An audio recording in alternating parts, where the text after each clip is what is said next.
Good morning everyone. আজকে তো আমার বলার মতন কোনো টপিক নেই, ঠিক আছে তোমাদের।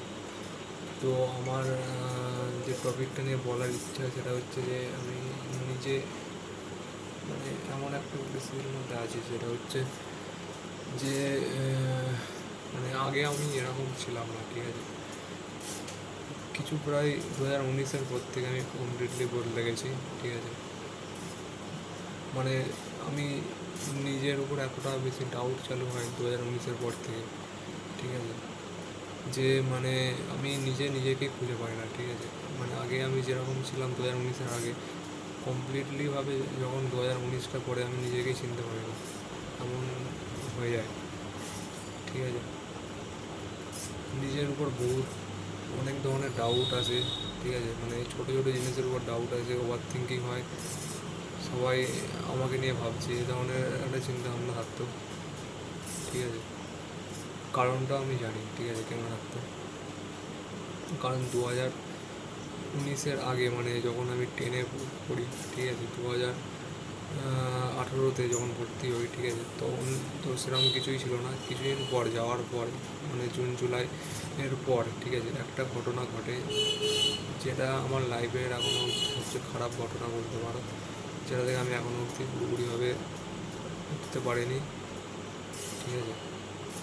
সেই ঘটনাটা হচ্ছে মানে একটা মেয়ের প্রেমে পড়ে যায় আমি, ঠিক আছে। যেটা হচ্ছে যে মানে আমি পড়ি না মেয়েটার প্রেমে, বাট সামাও মানে কোনো রকমে করতে চাইনি প্রথমে, বাট সামাও পড়ে যায়, ঠিক আছে। কারণটা হচ্ছে আমি বলছি, সেটা হচ্ছে যে প্রথমত মানে আমার ক্যারেক্টারটা 2019-এর আগে খুবই ভালো ছিল, সবাই আমাকে পছন্দ করতো, আমি সবসময় হাসি খুশি থাকতাম, ঠিক আছে। তখন আমার বয়সও খুব ছিল না, 14 বছর মতন ছিল, ঠিক আছে। আর আমার একটাই গোল ছিল জীবনে, সেটা হচ্ছে ক্রিকেটার হওয়া।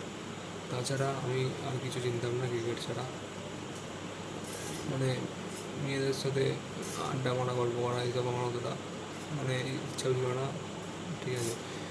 বাট 2019-এর পরে আমার মানে জীবনে ওই টাইমে অনেক মানে 15 বছরের কাছে যখন পড়ি, তখন কেমিক্যাল বহুত রিয়াকশান হয়, ছেলেদের বলো বা মেয়েদের তার আগে থেকে হয়, বাট ছেলেদের হয়, ঠিক আছে। আমরা ওই টাইমটায় করে বহুত কিছু জানতে পারি, কি বহুত ধরনের কেমিক্যাল রিয়াকশান হয়, ঠিক আছে। বাল্যকালীন টাইম বলতে পারো, যেটা মানে আমি কন্ট্রোল করতে পারি না, এর আগে আমি এই ধরনের কোনো কিছু এক্সপিরিয়েন্স করিনি, তার জন্য মানে বহু ধরনের প্রবলেম ফেস করি আমি নিজে। আর মানে কারণটা মানে বললি তোমাদের, সেটা হচ্ছে যে ওই টাইমে একটা মানে মেয়ে ছিল, ঠিক আছে, মোটামুটি ডিসেন্ট দেখতে ছিল, ক্যারেক্টারটা অত ভালোও ছিল না, ঠিক আছে। মেয়েটা মানে মোটামুটি সবাই চিনতো, ক্লাসের স্যার ম্যাডাম চিনতো, আর আমি মানে ক্লাসে অতটা পপুলার ছিলাম না, ঠিক আছে, বলতে পারো, ঠিক আছে। আর মেয়েটা মানে যে বন্ধু ছিল, সে মানে আমার সাথে ভর্তি হলো, ঠিক আছে। আর তার সাথে হয়তো কথা কথা বলে জেনে যে ছেলেটা ভালো। তো ওই মেয়েটা মানে আমাকে ডাইরেক্টলি বলে না, মানে আমার বন্ধু মানে আমি মনে আছে এখনও পুরোপুরি ঘটনাটা, যে আমি বেঞ্চির মধ্যে বসেছিলাম, ঠিক আছে, সেকেন্ড আর থার্ডের মধ্যে বসেছিলাম, আর আমার বন্ধুরা লাস্টে প্রথম দিয়ে বসেছিল। তো বন্ধুটাকে গিয়ে ডাইরেক্ট বলে যে আমি তোর ওই বন্ধুটাকে পছন্দ করি, মানে আমাকে বলে, আমার উদ্দেশ্য করে বলে যে তোর বন্ধুটাকে পছন্দ করি। তো আমি ওর সাথে লাইন করতে যাই, এরকম বলে বন্ধুটাকে।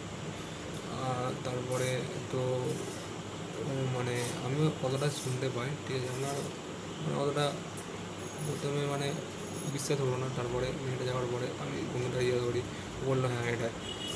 তখন মানে এমন এমন ধরনের কেমিক্যাল রিয়াকশান হচ্ছে আমার মাইন্ডের মধ্যে, যেটা আমি আগে কখনো ফিল করিনি, ঠিক আছে। মানে স্ট্রেস ফিল হচ্ছে, ওভার থিঙ্কিং হচ্ছে, কী বলবো কী বলবো না। আমার ইচ্ছাও ছিল যে হ্যাঁ আমি গোয়িং টু রিলেশনশিপ, মেয়েটা দেখতে একটু মোটামুটি ডিসেন্ট লেভেলের ছিল, তো আমি চাইছিলাম যে হ্যাঁ হোক। কিন্তু আমি জানি মানে এইসব আমার মানে লাইনটা আমার মানে ঠিকঠাক শ্যুট করে না, বিশেষ করে মেয়েদের সাথে কথা বলা, এখানে আমার অতটা প্রথম থেকেই ছোটোবেলা থেকে অতটা বলার অভ্যেস নেই, আর আমি বলতে অতটা ইচ্ছুক ছিলাম না সেখান থেকে। তো আমার কমিউনিকেশন স্কিলে মেয়েদের থেকে খুবই খারাপ, আর এই প্রবলেমটা মানে ফেস করি তখন ওই টাইমে খুবই বেশি। ধীরে ধীরে আমার নিজের উপর ডাউট হয়, কারণ মেয়েটা মানে ফর্সা ছিল, দেখতে অতটা ভালো না হলো, মানে বর্ষা ছিল না, আমি অতটা বর্ষা ছিল না, নিজের উপর বেশি ধ্যান দিতাম না ওই টাইমটা সময় করে।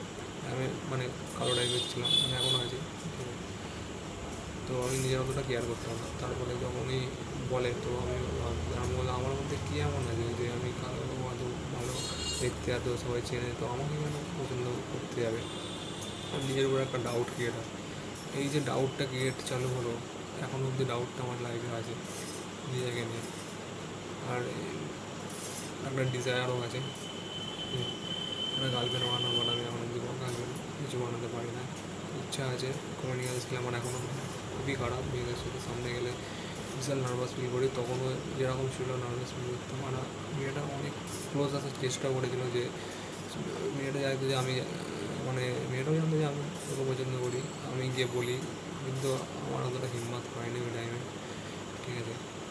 আমি এই সব কিছু চিন্তা করে করে, ওভার থিঙ্কিং করে করে বহুত আমার নিজের সেলফ কনফিডেন্স, সেলফ রেসপেক্ট সব কিছু লুজ করি, ঠিক আছে।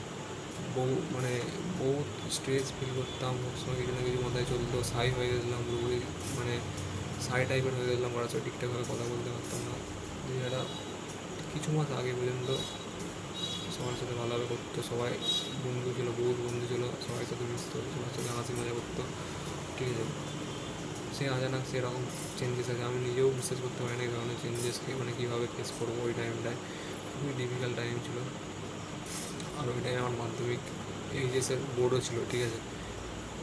তো এইচএস বোর্ডটা দেওয়ার সময় বহুত প্রবলেম ফেস করি, তার জন্য ভিডিওটা বহুত বড় হয়ে যাচ্ছে। তো পরের দিন কোনো একদিন ওর পর থেকে বলতে চালু করবো যে এইচএসটা আমি কীভাবে দিই, ঠিক আছে। তার আগে কি এখন কিছু কিছু জিনিস বলা বাকি আছে, তো ভিডিওটা অনেক লম্বা হয়ে যাচ্ছে, আমি চাই না বেশি লম্বা হোক,